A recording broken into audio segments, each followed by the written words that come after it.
महाराज जी, कई बार जब कोई हमारे साथ बुरा आचरण करता है तो उस समय हमारे मन में भी उसके लिए बुरा भाव एवं ध्रुवामना। आता है। यही मनुष्य वृत्ति है, यही मनुष्य वृत्ति है, कोई नई बात नहीं, सबके अंदर आता है। पर अब आपको केवल मनुष्य ही नहीं रहना, आपको नया कर्म करना है। आपको साधारण जीव की गति में नहीं जाना, आपको आत्मा स्वरूप का बोध या भगवत प्राप्ति करनी है, तो अध्यात्म मार्ग में चलना होगा।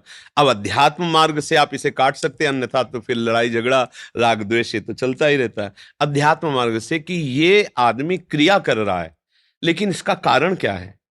बुद्धिमान आदमी कारण पे पहुंचता है, क्रिया पे नहीं टिकता। इसने मुझे गाली दिया, मैंने कुछ अपराध नहीं किया, फिर भी ये मेरे को नीचा दिखाना चाहता है, मेरे प्रति प्रतिकूल आचरण करता है, तो इसका कारण क्या हो सकता है। तो भक्त सोचता है इसका कारण भगवान है। क्या भगवान क्या कारण हो सकते हैं, हमें गाली क्यों दिलाए। कोई मेरे ऐसे अपराध हैं जिनका दंड मुझे बहुत भयानक मिलता, तो गाली दिलवा के अपमान करवा के मुझे भगवान पवित्र कर रहे। जय हो मेरे कृपालु प्रभु, आपकी जय हो। आप उस क्रिया पे नहीं टिकेंगे तो द्वेष नहीं बनेगा और भगवान में वृत्ति चली जाएगी। और अगर क्रिया पे टिकेंगे तो आपको फिर गुस्सा आएगा कि तू क्या समझता है, मेरे को गाली दे के निकल जाएगा। अब ये नई क्रिया बनना शुरू हुआ और हमारा पतन हो जाता है। थोड़े से क्रोध में हम अपने जीवन को नष्ट कर लेते हैं। माना आप बहुत बलशाली, उसे मार दिया, फिर आपसे बलशाली कानून वो आपको अपने हाथ में, अपने पंजे में लेकर आजीवन कैद में रखेगा, और फिर मन आपका जलेगा पूरे जीवन। ना भगवत चिंतन कर सकते हो, ना परिवार की सेवा कर सकते हो, ना देश की सेवा कर, पूरा जीवन कूड़ा हो गया। एक मिनट अशांत और असावधान रहने पर पूरे जीवन को मिट्टी में मिला देते हैं लोग। देख लो सब, वो तो संसार बस वही अवसर है हम अपने को जब हमें कोई गाली दे रहा हो तो उसके कारण पर पहुंचे कि प्रभु मैं समझ रहा हूं कोई ना कोई मेरी गलती है, मेरा अभिमान है, मेरा दोष है, जिसका मार्जन करने के लिए आप ये लीला करो। वहां उससे कोई हाथ पैर नहीं जोड़ना है, पर अपना सर झुकाकर वहां से हटना है। अगर वो पीछे से एक दो चपत भी मार देता है तो आप निश्चित समझो, जब आप ऐसे चलोगे तो गुरुओं का वैभव रक्षा करता है।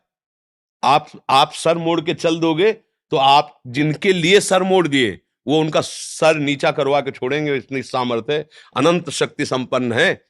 गुरु वाणी के अनुसार चले, सहन करना, दूसरे को क्षमा करना, और उस समय गुरु चिंतन में, भगवत चिंतन में लग जाना, तो बच जाओगे।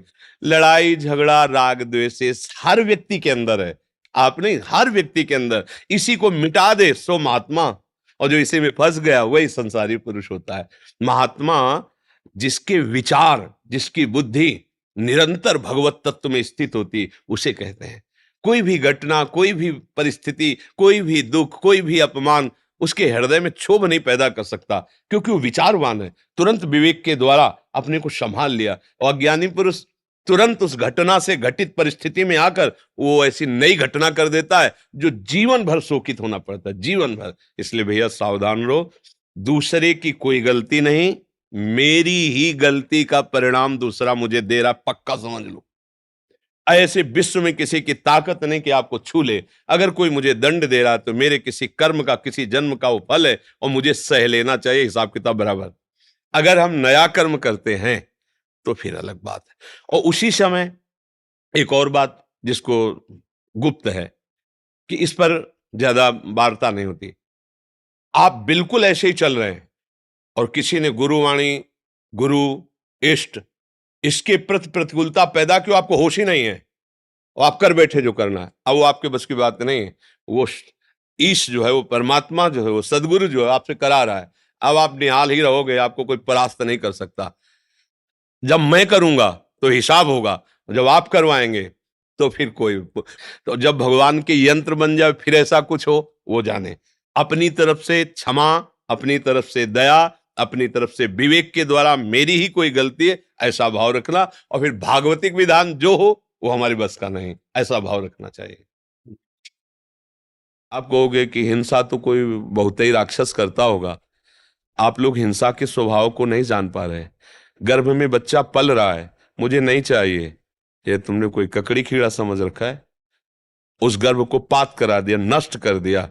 वो तुम्हारा बच्चा था, तुम्हारी गोद में आकर के वही मुस्कुराता, तुम्हारे जीवन में कितना बड़ा उसका अस्तित्व होता, चाहे बच्ची हो चाहे बच्चा हो। भगवान ने तुम्हारे ही कर्म के परिणाम स्वरूप उसे दिया था, उसे नष्ट ये हिंसा मुझे अभी नहीं चाहिए, हटाओ उसको। तुम्हारे चाह चाह से फिर तुमने वो क्रिया ही क्यों की जब तुम्हें चाह नहीं थी? क्रिया ही क्यों की? संतान की चाह नहीं थी। और वो जैसे डॉक्टर से जांच कराया तो पता चला ठीक नहीं। हाँ, तो ठीक नहीं तो सेवा करो जीवन भर, तुम्हारा पाप नष्ट हो जाएगा जो तुम्हारे कर्म है। अब बड़ी भूलें हो रही है, माताएं बहनें इस बात पर ध्यान नहीं दे रही। भ्रूण हत्या, गर्भ हत्या, कैसा तुम्हारा प्यार है?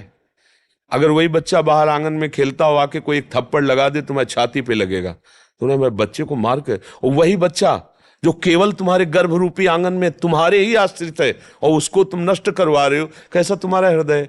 ये हम किसी एक व्यक्ति विशेष के लिए नहीं कह रहे, एक हिंसात्मक भाव का परिचय दे रहे कि हम सबके अंदर वो हिंसात्मक भाव छुपा हुआ है, हमको इसको मिटाना चाहिए।